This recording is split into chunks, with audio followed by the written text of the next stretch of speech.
Hello ಗುರು, ಎಲ್ರಿಗೂ ನಮಸ್ಕಾರ. ಸ್ನೇಹಿತರೆ, ಏನಂದರೆ ಪಾಸ್ಪೋರ್ಟ್ಗೆ ಅಪ್ಲೈ ಮಾಡಿದ್ದೆ, ಪಾಸ್ಪೋರ್ಟ್ ಬಂದಿದೆ. ಅದಕ್ಕೋಸ್ಕರ ನಮ್ಮ ಊರಿಗೆ ಬಂದು ನಾನೇ ತೊಗೊಂಡೆ. ನಾನು ಬಂದರೆ ಮಾತ್ರ ಕೊಡ್ತೀನಿ ಅಂದರು. ಪೋಸ್ಟ್ ಆಫೀಸಿಂದ ಬಂತು. ಹೆಂಗಿದೆ ಅಂತ ಫಸ್ಟ್ ಟೈಮ್ ಓಪನ್ ಮಾಡ್ತಾಯಿದ್ದೀನಿ ನಾನು ಪಾಸ್ಪೋರ್ಟು. ನಿಮಗೂ ತೋರಿಸೋಣ ಅಂತ ಹಂಗೆ ವಿಡಿಯೋ ಮಾಡ್ತಾಯಿದ್ದೀನಿ.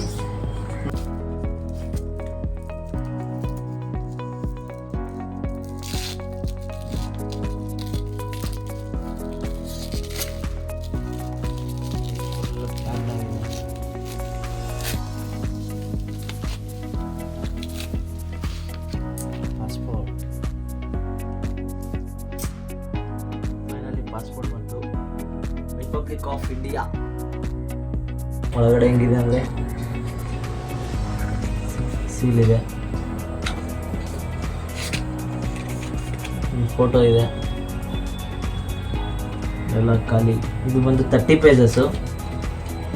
ನಾನು ಅಪ್ಲೈ ಮಾಡಿ ಪೊಲೀಸ್ ವೆರಿಫಿಕೇಷನ್ ಆದಮೇಲೆ ಒಂದು 15 ದಿನಕ್ಕೆ ಬಂದಿದೆ ಪಾಸ್ಪೋರ್ಟು. 15